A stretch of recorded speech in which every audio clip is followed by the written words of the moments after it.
Assalamu alaikum and a very good evening to everyone who has joined us from the Middle East region, and a good day to our guests from other parts of the world. Thank you for joining. This is our third online session of International Coaching Week hosted by the Oman chapter of ICF. Please note that this session is being recorded for members and non-members who may not be able to attend live. I'm Coach Anjana Lumba, Education and Programming Chair of the Oman chapter of ICF. Before we begin, a quick note on housekeeping. Kindly keep your microphones on mute during the session unless invited by the speaker to share your thoughts and insights. We encourage you to post your questions in the chat and the speaker will address them as time permits. By attending this session till the end, you attain zero point 0.5 core competency and zero point 0.5 resource development CCE within 2 weeks. We'd also greatly appreciate if you could take a few moments at the end of the session to complete the feedback form. And now it is my privilege to introduce the speaker for today's session, Coach Carrie Sackett. Carrie is a graduate of Duke University and she's received her MS in Strategic Communications from Columbia University. A PCC coach, method innovator, and ICF accredited trainer, she's the founder of Social Therapeutic Coaching and an author of a book by the same title. For over 25 years, she has been practicing an advanced coaching method that turbocharges emotional wellness and personal growth. Carrie's global vision is to make emotional growth and relationship building skills accessible to everyone.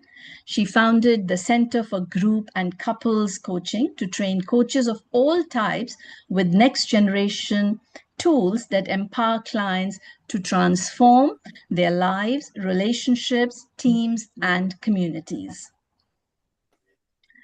She appears on leading coaching podcasts and magazines. Through her work, she advances the coaching industry with accessible practices for emotional growth and relational awareness that apply across all coaching specialties. Please join me in welcoming Coach Carrie Sackett. Over to you. Thank you, Carrie, for being here. Thank you so much, Anjina, and to the whole chapter in Oman. I really appreciate being here with all of you today. We're going to dive in to what in the world are relational questions and how do we bring relationality into our work as coaches. I want to invite you all in the chat, if you haven't already, to add where you're from. It would be lovely. This is such a global gathering. I love this week where we all come together. It's a real gift. And I'd also like to hear from you if you are already have some familiarity with relational work, relational coaching, if you do relationship coaching, just to get a sense of where we're at as a group. As we have an hour together, and I'm going to give you a whirlwind tour. I passionately believe that relationality is the future of coaching. We're all feeling those challenges with the pressure of AI being able to take over some of that more goal-oriented work, a more structured kind of coaching. And so what there is for us to do and to continue to do as coaches is to tap our human capacity and our capacity to connect, and that we impact on each other, that we're always in relation to each other.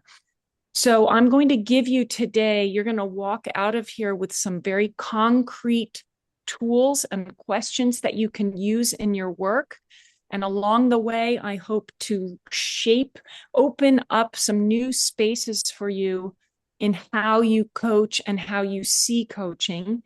So we have someone here, parent and youth empowerment coach. That's wonderful. I do a lot of my coaching in the life space. And my book focuses on real examples of couples work. So yes, it's all about relationships and really at work too. To be successful in a career, it's as important as what kind of relationships our clients are building. So I'm going to share my screen.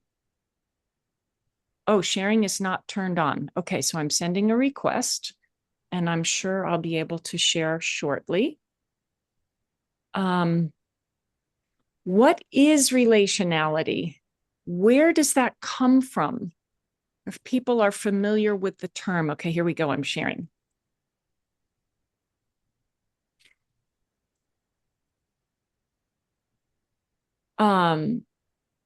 Relationality is a term that comes out of quantum physics.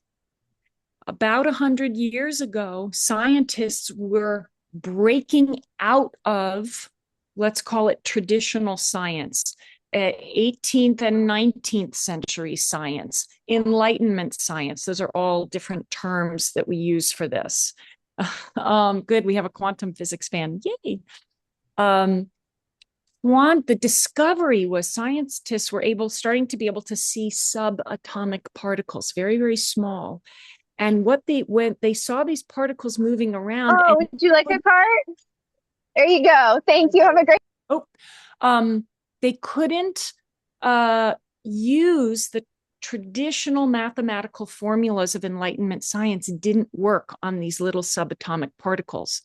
What they were discovering is that the measurement only worked in the moment that the two particles emerged. So only in that moment, and it could be calculated in two different ways. And if you think about the science that we are all still taught in school, the Enlightenment science is that we can step back objectively, study a star, come up with a mathematical formula to explain that star, and then take that formula and apply it onto other stars. And if the formula works, we have science. That's our proof. Okay, that's still the world that we live in, and the ideas and the concepts that we walk around with in the world still come from those 200-year-old and older ideas. Quantum physics, only now, it's 100 years later, are we starting in day-to-day life to even say the word or wonder what in the world is quantum physics. So, oh my goodness. I hope that wasn't too much background noise for you. So everything is what it is only in respect to something else.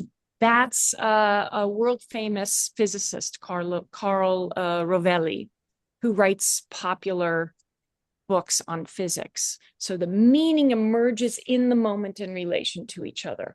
Well, we can take that into our daily lives. And as coaches, we can bring that into our work. We are always in relation to each other and in our work, whether it's one-on-one work or teamwork or couples work, we're always in relation to each other, and we are co-creating together in the moment. That is part of the core of coaching, the fundamentals of coaching.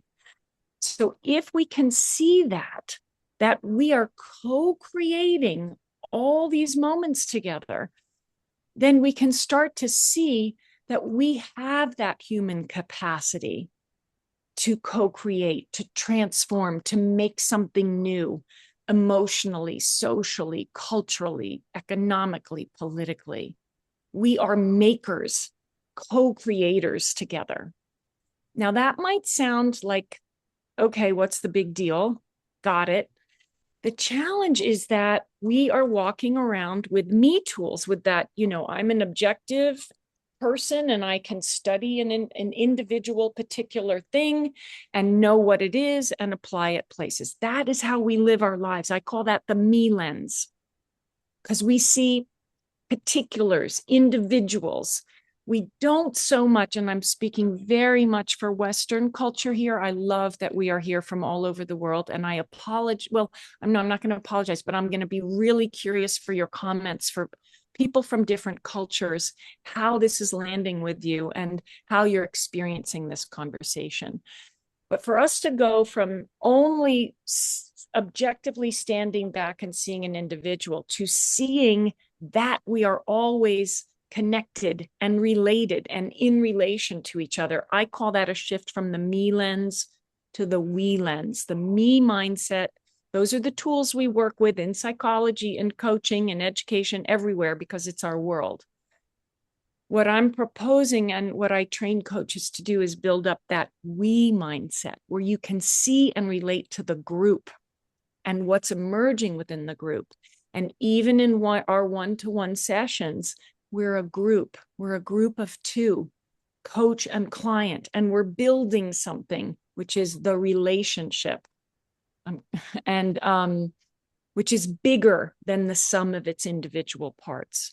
So I think I have a graphic of this. Here we are. We're a social species. This is actually how we live our lives. We're always impacting on each other, being impacted on people in the room, people from our past, people, strangers impact on us, our dearest loved ones, our colleagues, the world, we impact on the world and vice versa. This is going on all the time. But again, especially in Western culture, we walk around like this. In American English, we say things like, you do you, I'll do me. Or something that we're saying more is, I have to go process what just happened. Then I'll come back and tell you. Like I have to fix myself. That's part of Western culture now. I have to know how to do it better. I have to regulate myself. Then I can show up in the world. And so if we see ourselves that way, certain things follow from that. If we can see ourselves as always connected and being impacted on, other things follow from that. So in a me mindset, we see individuals as a lone wolf or a superhero. The loneliness crisis, again, in the West, the assumption is you're an individual who's lonely. Nobody ever talks about that we humans have created a lonely world. Another way when we live our lives like this, it's like, I've got to get what I want. How do I get what I want? In the corporate world, in corporate communications, you're supposed to answer the question that every employee thinks, what's in it for me? Part of what goes with this picture is dualism. Again, a very long-standing Western concept. There's self and other. There's separate. There's inside, there's outside. There's mind, there's body. Those are the things that we've inherited that are part of the culture of today. When we shift into a we mindset, we're seeing and appreciating that we are wired to connect. Neuroscience is proving this, that we have attunement and resonance between us. Things are emerging between us. The people who live the longest in the blue zones in the world are the people who live in community and have a social network and are connected. One way you can see then that human activity, instead of the me mindset of how do I get what I want, if you see in the we world, you might see, we can do this in our coaching sessions, that our clients are giving us something and we together are going to create with it. So it's more holistic. Social therapeutic coaching, I just want to say a word about this to further ground us in relationality. It was born as a group-based approach. So from group work, and it's relationship-centered, what's emerging in the session between people as an approach to growth. Growth is part of our work, even in the corporate space, as we're trying to build our teams for success and invest in our clients so that they develop executive presence or that they continue on in their careers. Part of that, in what's involved in that, is becoming more emotionally elastic, being able to be vulnerable as appropriate, being able to work with uncomfortable conversations, difficult conversations.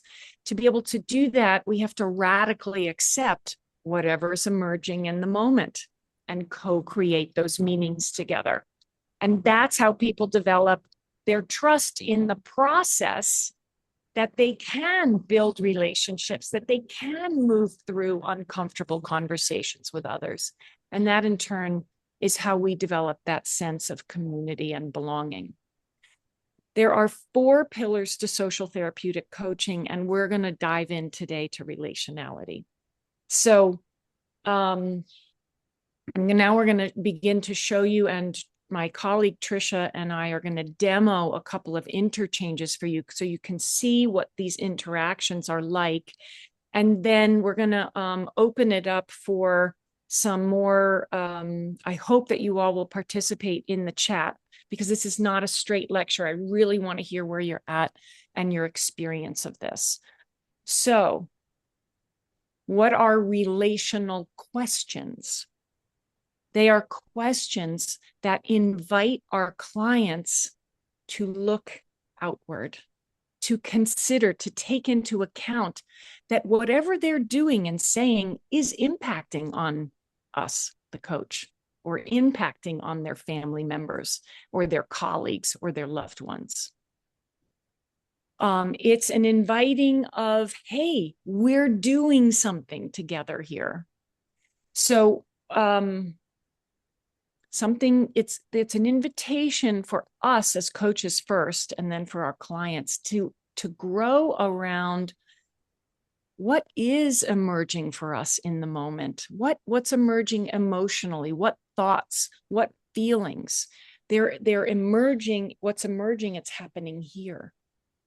So emotionality also emerges here. It's a very different viewpoint than what we're taught, which is that it's all inside of us. And again, neuroscience and affective science is proving that something's happening here. It's not only happening in here. So we're going to give you an example right now. I'm going to leave this slide up so you can see the difference in the 2 lines. We're going to perform a scene twice. And the first time, I'm going to do the first line, or we'll do the first one. And then the second time, we'll do the same scene. You'll notice I'm using words from theater here. We'll do the same scene, but we'll try out the second line. And I'd like to invite you all to notice what's different, what happens differently in these 2 different sentences, which are only a few words different. So Trisha and I will perform it, and then I'll put the slide back up. Okay, so Trisha, do you want to raise your hand also, Trisha, so people know where to look? I think. Oh, yep, I'm right here. Great. Hi. Okay, Trisha, I am so anxious about my job. I mean, I really think that my boss doesn't like me. And last week, my colleague didn't invite me to a meeting that I should have been invited to. And I know I didn't make my numbers last month, but you and I talked about that. And, there was a good reason for that. But I just feel like, if I don't get my bonus this year, I'm not going to have money to pay for my kids' after school programs. How was that to say out loud? Well, my husband tells me, not to be anxious, but I can't help it, because every time my work phone buzzes, my brain goes into fight or flight or freeze mode. And then I try to remember to breathe or do a meditation. But honestly, when my brain freaks out, I just shut down. And scene. All right, we'll go to take 2. Trisha, I am so anxious about my job. I really think that my boss doesn't like me. And last week, my colleagues didn't invite me to a meeting I should have been invited to. And I know I didn't make my numbers last month, but you and I talked about that. There were really good reasons for it. But I just know that if I don't get my bonus this year, I'm not going to have money for my kids' after school programs. How was that for you to say to me? Oh, to you?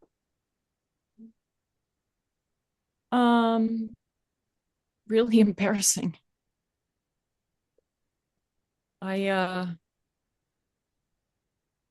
know me, I work really hard, and I've worked so hard to have this life that I have now, and I'm a good professional, and I just lose my mind over this situation. I don't know what to do. I don't like it that people see me like this. And seen.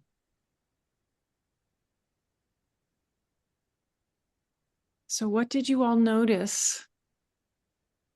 Please put in the chat. What did you notice in the difference of version 1 and version 2? And I'm going to put the slide back up so that you can see the difference in the question. How was that to say out loud versus how was that for you to share with me? More self-acceptance. I'm assuming you mean in the second version. Yeah, in the second version.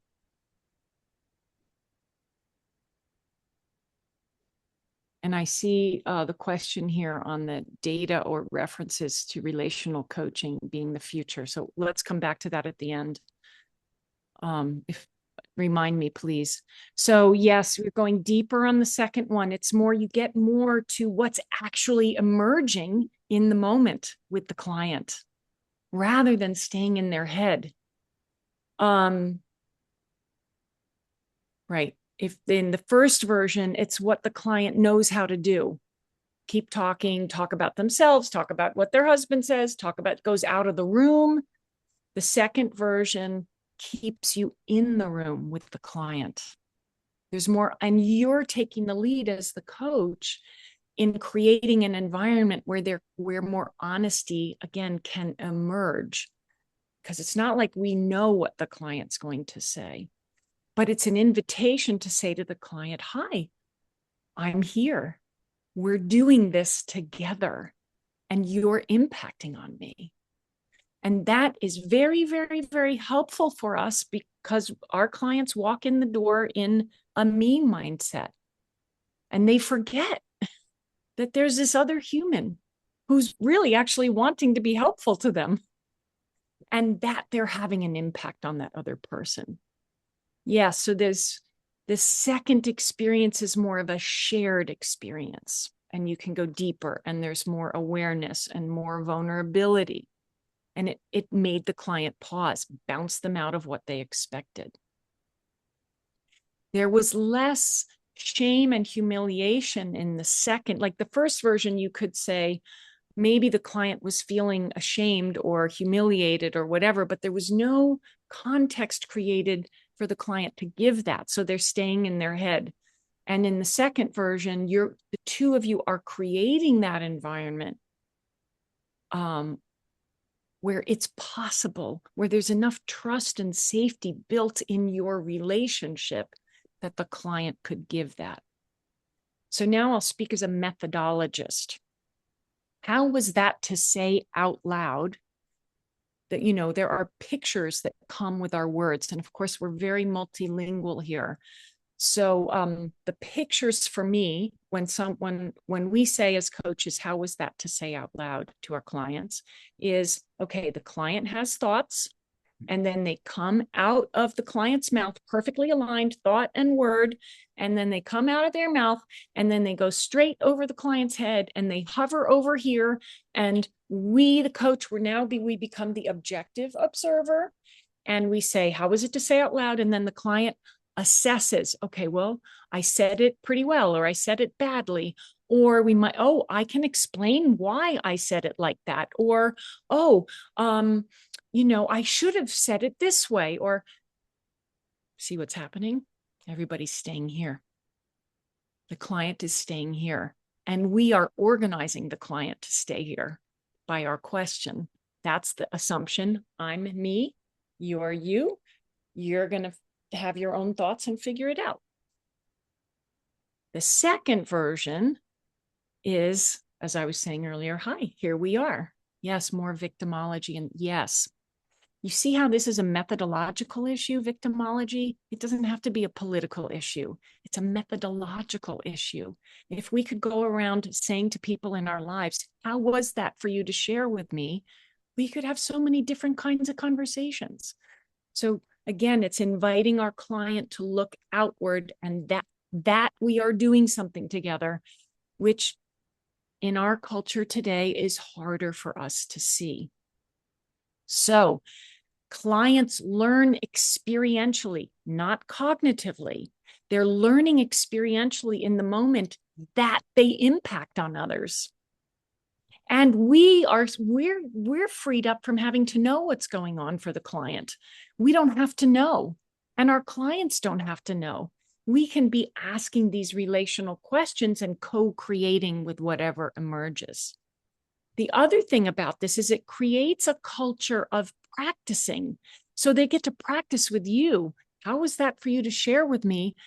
Then they're practicing giving what's going on in the moment, their emotions, their reactions, their impressions, their thoughts. They get to practice with you, the coach, build up those relational muscles, bring them out into the world. So that's what I call developing a relational awareness. And starting to develop that we mindset. The thing about us, this is why it's so great that we're not therapists. We are coaches, which means the things that we learn and the ways that we grow in order to be in service of our clients can develop those muscles too. And that's really the vision of the founders of coaching, is that what we're doing would go around and change and transform how we humans interact and communicate.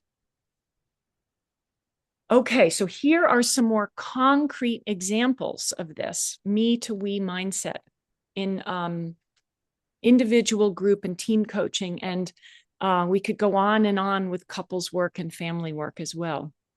In a me mindset, as we've already covered for individual work, you might say, how was that to say out loud? In group work, if we're in this me mindset, we think we have to moderate between individuals who might behave badly or something unfair might happen. So then we're facilitating, we're managing individuals. And in that mindset, we might say, oh, what's surfacing for each one of you right now? And that creates a dependency in group work. I'm not saying that isn't a valuable question sometimes, but the assumptions that go with that are that the group lead, the coach, is going to make sure every single person gets to talk and cut someone off and move the baton along if they don't. And it's the coach's responsibility to manage that, how that question gets answered. But if we're going to grow emotionally, relationally, and see that we are building something together and experience and be part of that, to see that we are the ones building our group. We're not sitting back waiting for the coach to make the group happen. In we world, the group lead would ask, where's the group at with what we're discussing? And then be quiet. And then it's up to the group. It's like a poem is going to emerge. We don't know what people are going to say, but somebody's going to say something, and somebody's going to add on to that. So it allows for more relational building. So what's surfacing for each of you? Everyone's saying there, okay, I'm going to say my smart idea. Where's the group at? Somebody might say, whoa, I think we're being kind of shy together right now. Or somebody might say what they individually are thinking, but it's still in the context of inviting people to see that they're part of the group. How do you handle the tension between creating a we mindset? That's a great question. And also we'll come back to that if we have time in the Q&A. Remind me for that.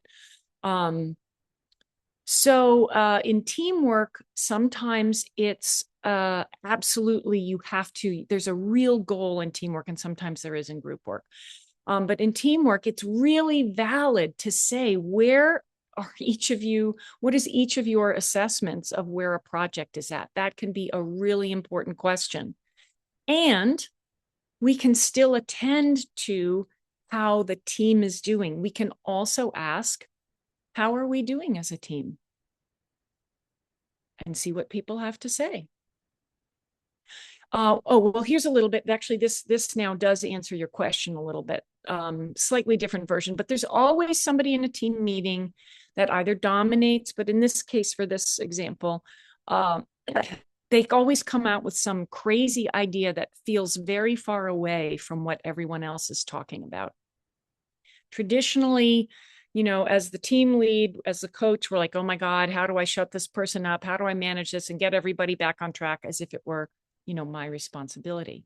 But it's not only your responsibility, it's the team's responsibility. But if you're more developed relationally, you can ask some questions that help everybody look out at the team. Hey, what's it like? What's it like for the team to hear this very different idea of how to achieve our goal? And then you don't know what people are going to say. Somebody might say, well, I'm really tired of this person always taking us off track. Somebody else might say, yeah, maybe, but there's this one thing they said that I thought was kind of interesting. We don't know what's going to happen, but at least what we're doing is we're inviting people to take responsibility and see that they're making this thing together. Another outward facing question might be, maybe 3 or 4 people on the team answer that question. You might go back to the person who's always giving the crazy ideas and say, how was it for you to hear the group's response to you?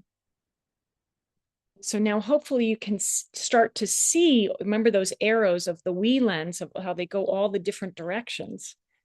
When I train coaches to build up their relational muscles, then we develop our capacity to custom create the relational question for this particular context and the people involved in that moment of whatever's emerging.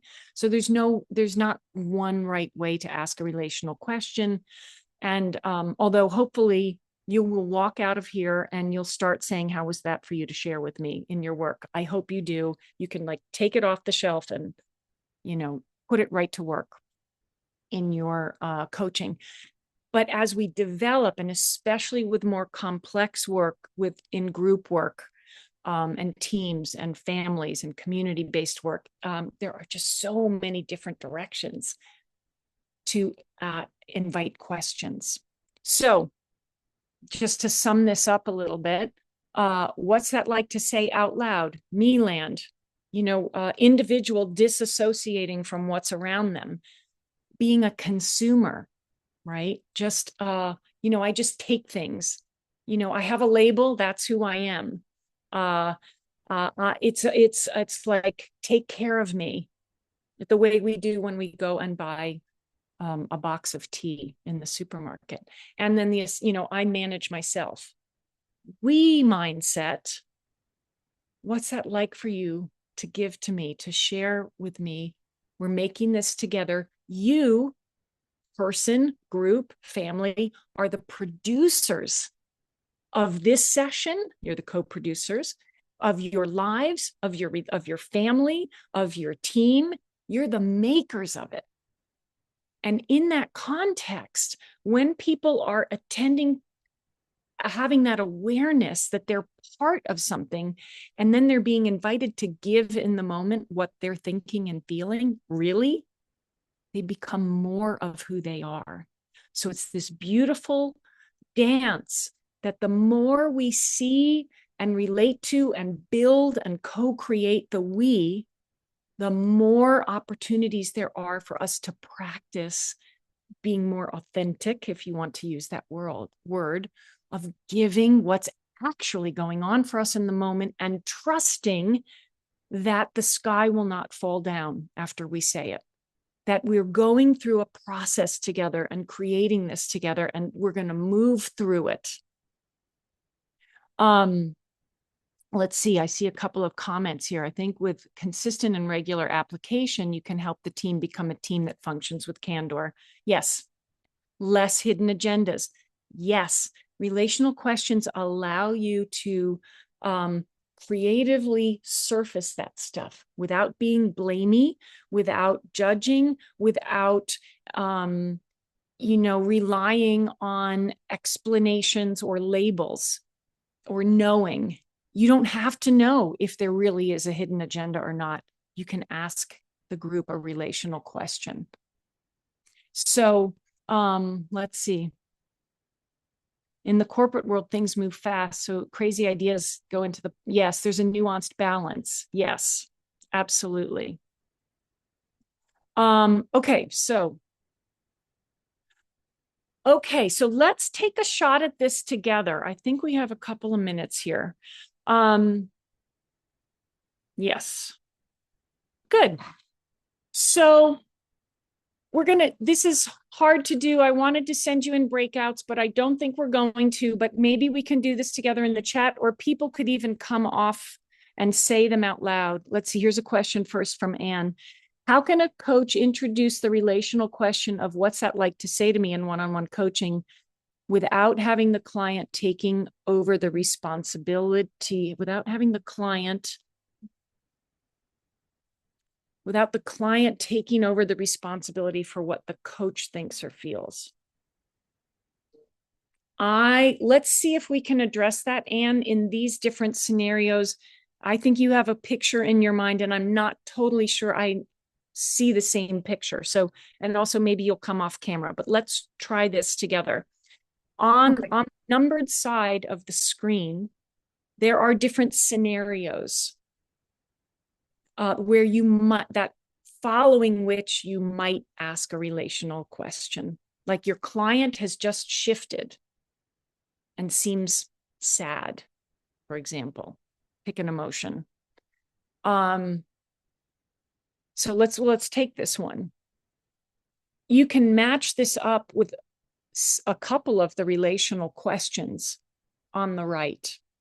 You can put them in the chat by letter, or you could say them out loud, or somebody could come off camera and say what they think might be a relational question that follows that. Your client has just kind of shifted, something's shifted, and they seem sad. What kind of question might you ask that keeps everything looking outward towards each other? This is imagining one-on-one, one-to-one sessions here, that stays present in the room, that acknowledges that something's emerging in the room. So what question might a coach ask? And there's never really a right answer. There's a couple of here that would go with that.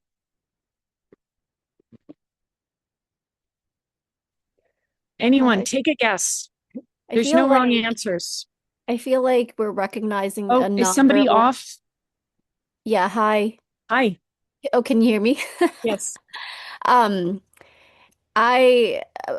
I'm seeing here is like it's more of a nonverbal communication that we're noticing. The client hasn't necessarily said anything that's sad. So I might ask, are you curious how I'm experiencing you? Because I noticed something, and she might have noticed I noticed something.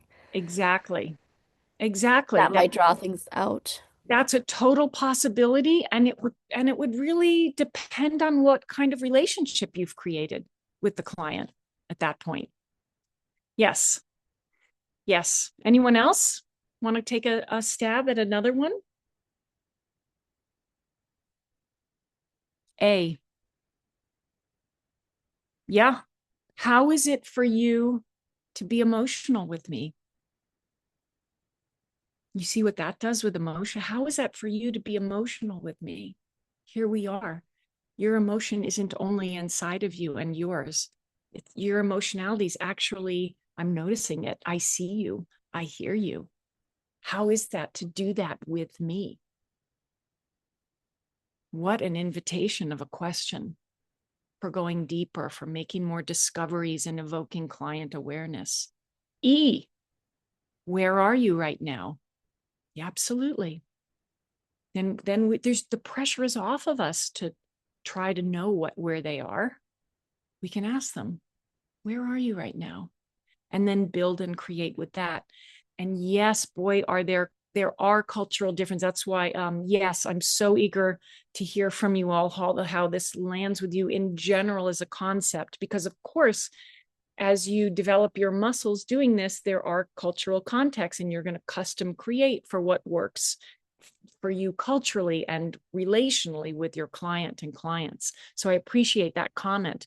And that, yeah. Should we try another one? Oh, let's try another one. And then Trisha and I are going to demo it. So let's do number 2. Your client is going on and on. What might you say? On and on. I'm sure we've all had clients, they don't stop talking. D, yes. What's important to you in saying this to me? And you can interrupt your clients at a certain point. Yes. So then isn't that great? Then you're asking them, it's like you're saying to them, what are you wanting me to hear you? I'm here. I want to see you and hear you. Help me out. I need your help to be able to help you. What's important to you in saying this to me right now? Where are you right now? That also, absolutely. Hey, let me just stop you for a second. Where are you right now? What do you mean, where am I? Well, I'm having a hard time. I'm having a hard time following you. So I'm wondering, anyway, who knows what will happen? We all, so yes, absolutely. E is a possibility. And Trisha and I are going to demo right now another possibility. Are you ready, Trisha? Yeah, do you want me to be client or coach? Why don't you be client and I will be coach? Okay. All right, so I've been talking for about 10 minutes. I've been going on and on and on and on. And towards the end, I say, my professors don't like me. I raise my hand and they don't call on me. The other students are so confident. I'm always worried I am going to say something stupid. Are you wondering what it's like, Trisha, for me to hear you giving all of this to me? Yeah. Okay. Well, maybe you could ask me, what's it like, Carrie, to hear me saying all this? What's it like for you to hear me say all of this? Thank you for asking. But actually, before I answer you, how was that for you to ask me that question? Well, it was kind of uncomfortable and a little bit weird and but good. I've never asked that before. I don't usually think about the other person's experience when I'm talking. Mm-hmm. Well, what a wonderful discovery. And I invite you to keep getting uncomfortable with all of this. And I'd also like to answer your question of my experience of you talking about school. I didn't really know where to focus. I was having a little bit of a hard time following you, and I wasn't sure where you wanted me to look. How was that to hear from me? Kind of hard to hear. Mm. When I'm unsure of what to do or what is expected of me, I just keep talking. Yeah. End scene.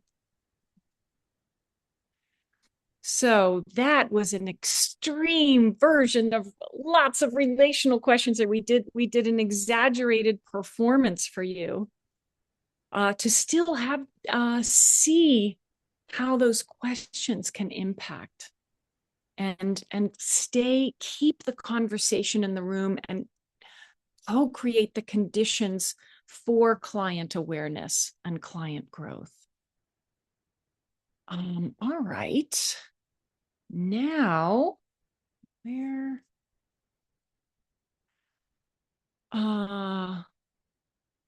Okay. Oops, what did I do? Sorry. Okay. What I want to do for a quick second is show you, it's a video about a minute and a half, but I want you to hear from our clients who practice relationality in our groups. I want you to hear what the output is for people. Like our people in my groups that I run they developed their we lens. So this is about a minute and a half. And good, here we go. And then I'm pretty sure we're just about moving to Q&A. Who's going to take more of that, more of your questions? Okay, here we go. Oh, you're going to notice Trisha in the video.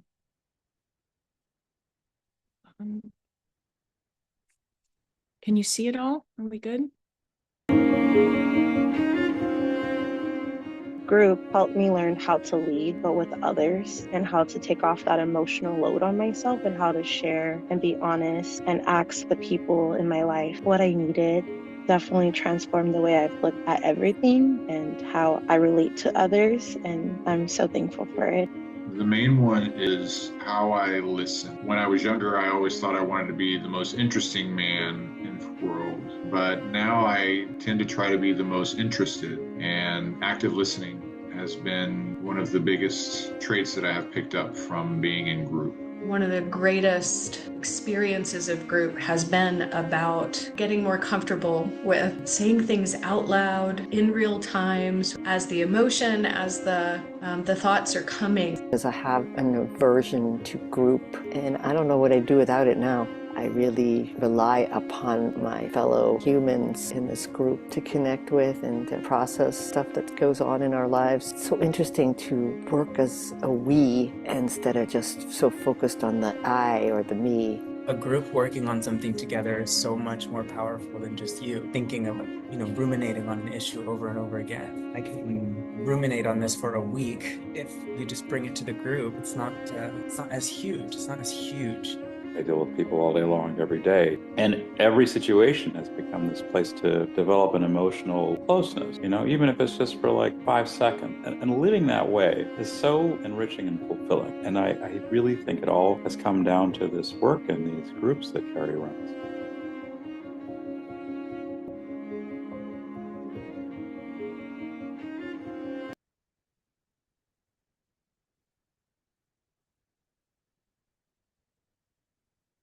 So let me wrap it up and conclude around relational questions, and we have some time for Q&A. What this opens up, bringing this into our work, is that the client doesn't have all the answers inside them. We're going to push up against that. That's been more of a traditional coaching assumption. There were good reasons for it when coaching was born, because there was a lot of pressure from psychology for coaching to not exist at all. So coaching had to be like, hey, we're not therapists, we're not therapists, we're not therapists. The clients have all the answers inside of them. We're not telling clients, we're not diagnosing them. We can go beyond that now. It's 30 years later. And relational questions are one way to do that, to bring everyone into the emergent space together. And it's a tool for us also to move beyond goal-oriented coaching and to stay in the not knowing and radical presence and to be more focused on transformation. So thank you all so much. Floor's open, and maybe Trisha, you can help me if there were other questions that came up before that I need to answer, or people can come off mute and ask your question. That would be great too. Yeah, let's start with some older questions. I think it was Maitri that said, do you have data or references to the statements that relational coaching is the future? Do you have any of that information? Oh, you mean my provocative marketing slogan, that relational coaching are the future of? Yes. So it's a both and. Yes, it's a great title. It's very, you're all here, which is wonderful. And also neuroscience is proving relationality. Neuroscience is proving resonance and attunement, the ways that we move through the world. And there are energetic things that are happening between us. Affective science is, there's a wonderful book called Between Us, How Cultures Create Emotion by Bacha Mesquita. And many others talk about this, including Adam Grant, our favorite guru to quote when it comes to business coaching, that what emotionality is happening here. It's not happening here. It's happening here.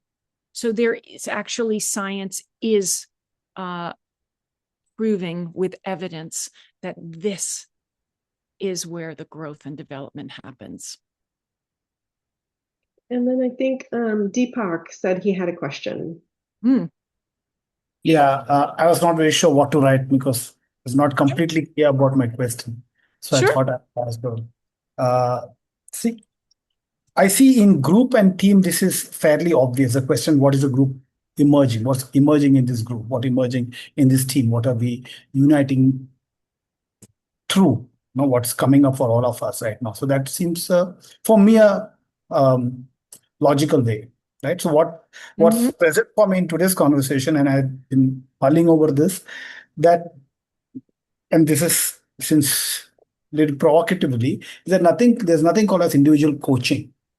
Everything is actually relational coaching.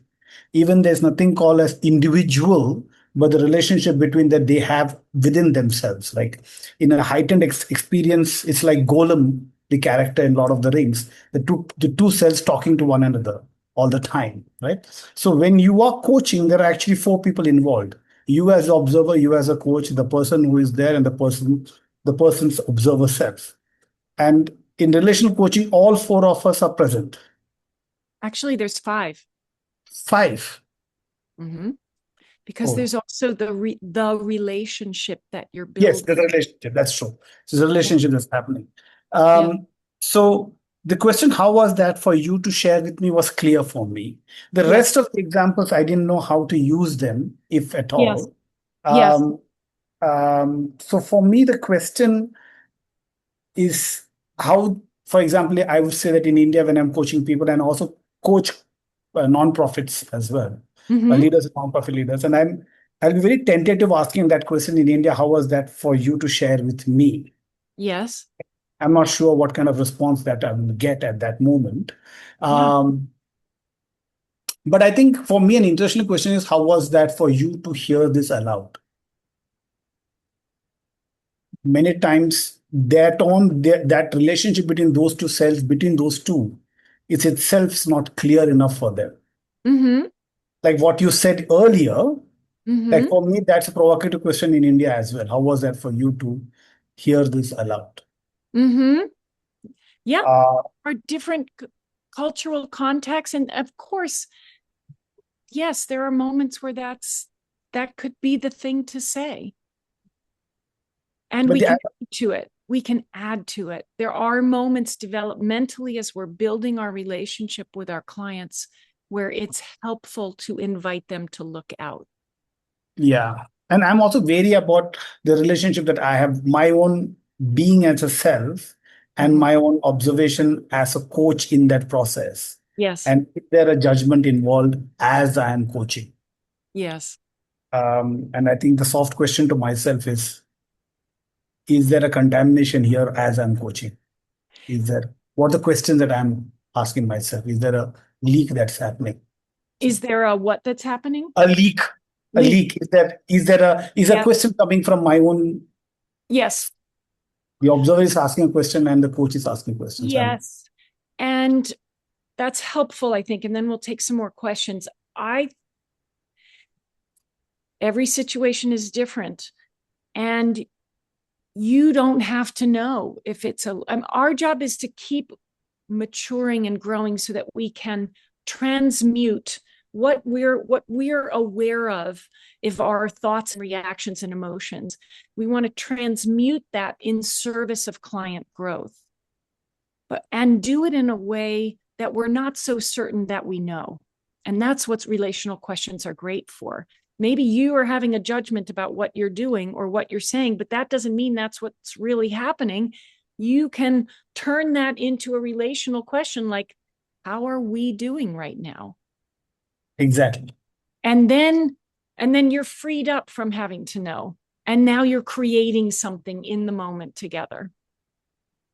So let me take another question, and thank you so much. That's very, very, I really appreciate your comments and questions. Thank you.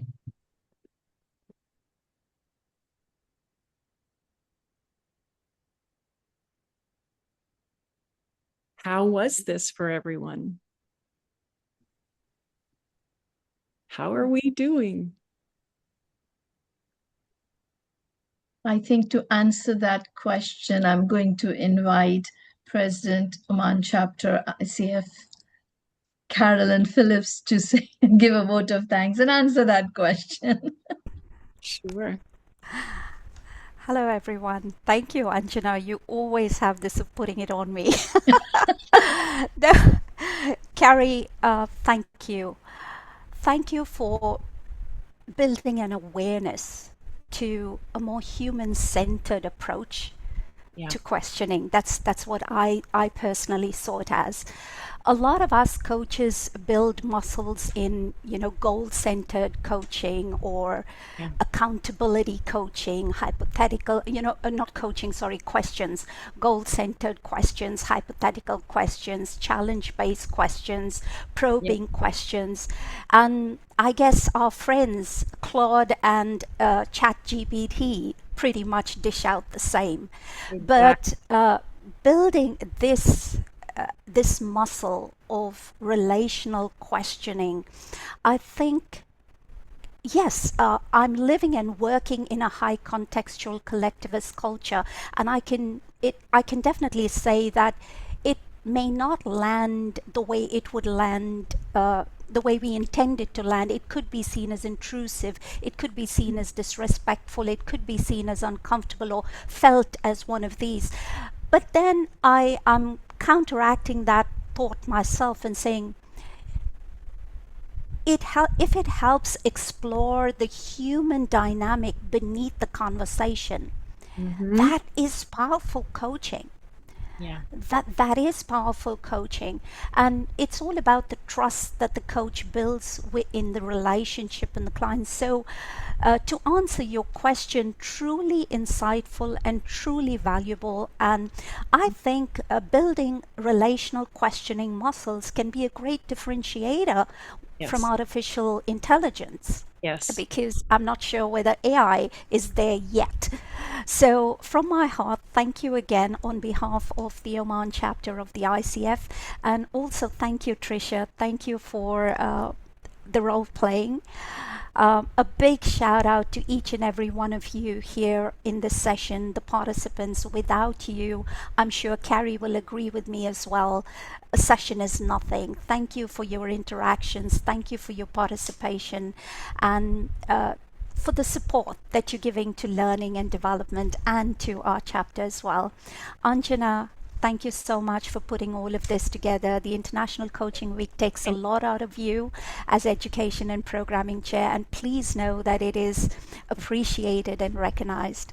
Once again, from our hearts here in Oman and Muscat, thank you, everyone. God bless and stay safe. Be well, everybody. Thank you. Thank you so much. Thank you.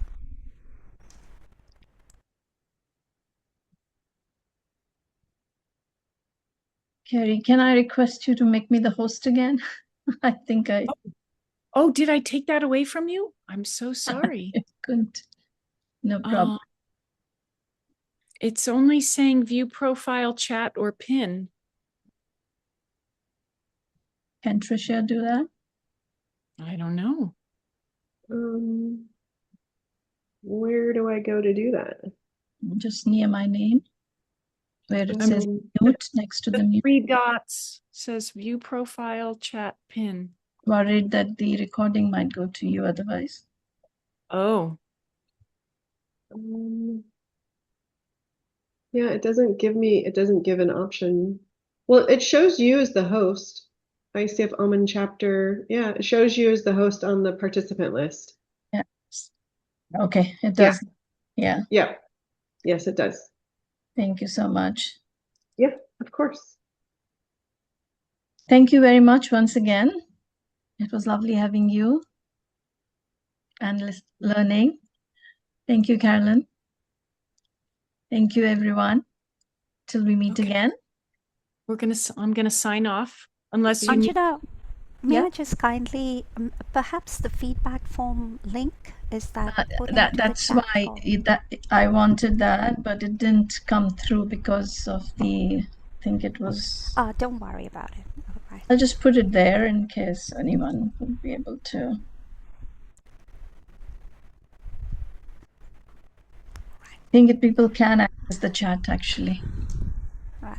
Thank you again, Carrie. Thank you for your Okay, time. be And well. thank you for your so much. expertise. Thank you. Thank you. Thank you for the Thank opportunity. you, Tricia. Bye-bye. Thank you. Always. Bye. Bye for now. Bye-bye.